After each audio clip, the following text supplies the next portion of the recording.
Soir Week-end, Stéphane Place. 18h20 sur Europe 1, bienvenue. Le département des Alpes-Maritimes sous cloche, reconfinement, couvre-feu accentué, les options sont sur la table. En déplacement à Nice, c'est le ministre de la Santé qui envisage ces mesures. Dans ce département où le taux d'incidence vendredi atteignait les 587 pour 100 000 habitants. Métropole de Nice, c'est pire. Ce taux dépasse 703 fois la moyenne nationale. Professeur Michel Carles, bonsoir. Bonsoir. Vous êtes infectiologue au CHU de Nice et est-ce que vous-même vous souhaitez une accentuation rapide des mesures de précaution, des restrictions à l'échelle locale, voire un reconfinement, ce qu'a laissé entendre dans les possibilités, en tout cas, le ministre de la Santé ce matin? Écoutez, on est en train de réfléchir à ces différentes options, mais on perçoit bien à quel point le reconfinement serait... on peut dire délétère pour les concitoyens qui sont déjà extrêmement en difficulté avec les mesures de restriction qui depuis des mois et des mois contraignent la vie de tous les jours. On voit par ailleurs qu'on a mis en place un certain nombre de mesures mais qui sont imparfaitement appliquées. On souhaiterait probablement d'abord que toutes ces mesures soient correctement appliquées, qu'il y ait des jauges dans tous les magasins et quand on se promène dans les magasins de la ville, on voit bien qu'il y a des concentrations de personnes sans qu'il n'y ait aucune mesure de contrôle sur le nombre de personnes présentes à un moment donné dans les magasins. On aimerait que les contrôles de mouvements de population entrant et sortant de notre département soient probablement un peu mieux surveillés, en particulier je pense aux frontières, à l'aéroport, aux arrivées en gare. Si on n'applique pas ce qui est proposé, mais qui n'est pas appliqué réellement de manière stricte, on n'arrive pas à contrôler l'épidémie. Et puis il y a un couvre-feu avec des horaires extrêmement limitatifs, par exemple sur les magasins alimentaires. Il faut probablement élargir les heures d'ouverture des magasins alimentaires de façon à éviter là aussi une concentration des gens dans les heures d'ouverture, ce qui est extrêmement délétère en termes de prévention de la circulation virale. Alors c'est très important ce que vous dites parce qu'on comprend bien qu'en termes d'acceptabilité, le médecin, le scientifique que vous êtes dit on ne peut pas pousser jusqu'au reconfinement, ça ne marchera pas. Et de toute façon, il faut commencer par faire appliquer, et Olivier Véran l'a dit ce matin aussi, des contrôles supplémentaires, ce qui est prévu en termes de restrictions. C'est ça ce soir qu'il faut entendre. Alors oui, il faut pas se méprendre. On est très inquiet de l'augmentation de l'épidémie, non seulement d'un point de vue local, mais d'un point de vue général, parce qu'on voit bien qu'avec la diffusion de ce virus qui persiste à l'échelle mondiale, on favorise l'apparition des variants, et ces variants, on redoute leurs évolutions en termes de symptômes et en termes de gravité et en termes de contagiosité. Donc il faut évidemment contrôler l'épidémie, mais dans la société dans laquelle on vit, il faut commencer par appliquer strictement les mesures qui nous permettront de mieux maîtriser l'épidémie. Vous avez déjà, à l'heure où l'on parle, eu l'occasion de faire passer ce message en tant qu'infectiologue au préfet des Alpes-Maritimes qui travaille en ce moment même aux propositions qui seront formulées au gouvernement et au ministre de la Santé demain soir ? Absolument, à la fois au niveau du conseil local de santé autour du maire de Nice et à la fois au niveau de la préfecture, on fait passer le message que le confinement, c'est un aveu d'échec de toutes les autres mesures qui ont été mises en place. Il faut commencer par les appliquer de manière très stricte pour justement éviter ce confinement. Professeur Michel Carles, ce soir, la situation sanitaire avec les indicateurs dont vous disposez à Nice et plus globalement dans les Alpes-Maritimes, ça dit quoi? On en est où?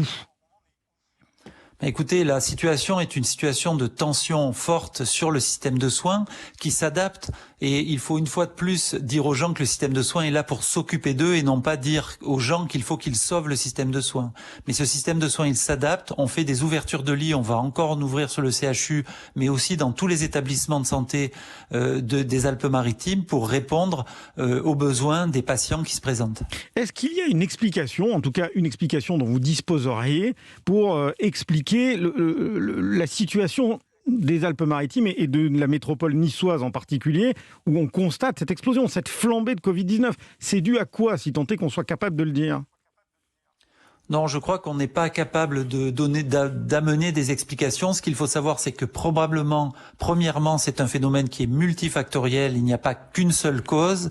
Deuxièmement, que ce soit à Nice actuellement ou dans le Grand Est l'année dernière, on voit bien qu'on n'a jamais pu expliquer de manière précise ce qui s'était passé. On a imputé ça aux évangélistes ou à d'autres, mais en fait, les causes profondes de ces bouffées épidémiques ne sont pas comprises. Après, un certain nombre de facteurs y contribuent certainement, et on sait que le virus circule avec les humains, et donc effectivement la circulation humaine est une cause de la circulation virale. C'est pour ça qu'un certain nombre de mesures doivent être prises, mais pas nécessairement un confinement qui impose aux gens de rester sur leur lieu d'habitation, ce qui pour certains n'est pas un problème, mais dans certains quartiers où les gens ont des mètres carrés d'habitation limités, où ils sont nombreux, ne fait qu'augmenter la contamination des uns avec les autres. À Nice, j'imagine que la météo était très favorable aujourd'hui à la balade, à la sortie. L'infectiologue que vous êtes, il n'a pas eu des vapeurs en se disant « Oulala, ça y est, le relâchement est en cours ». Ça, c'est pas le problème, ça. Bah, écoutez, là où il y a le moins le risque de se contaminer, c'est quand on est en plein air et qu'on est à distance les uns des autres. Donc les sorties à l'extérieur sont pas forcément le risque. Par contre, de voir les magasins où les gens s'entassent et où il n'y a aucun contrôle sur les jauges d'entrée des personnes et où on ne fait pas rentrer les personnes quand d'autres sont sortis pour éviter une surcharge, et quand c'est des locaux qui sont insuffisamment ventilés, là le problème survient. Donc là, c'est un vrai sujet, à mon avis, qu'il faut traiter prioritairement. Et là, vous pointez du doigt une responsabilité, parce que c'est une obligation d'avoir des jauges et de vérifier qu'elles sont respectées. Normalement, on doit compter à l'entrée des magasins. Comme on l'a entendu ce matin, il y a plein d'obligations par rapport à cette crise sanitaire qui sont imparfaitement respectées. On a entendu ce matin des reportages à Roissy où les gens venant de pays étrangers signalaient qu'ils étaient peu ou pas contrôlés en rentrant sur le territoire national. Ce contrôle, non pas pour empêcher les gens de circuler, mais simplement pour vérifier qu'ils ne sont pas des vecteurs accidentels et involontaires d'une maladie contagieuse. Ces contrôles sont peu ou pas appliqués, et donc c'est juste ça qu'on réclame, qu'on applique déjà les mesures mises en place. Donc la blouse blanche que vous êtes réclame du bleu, et davantage de bleu dans les rues, davantage de policiers pour faire respecter finalement ces mesures.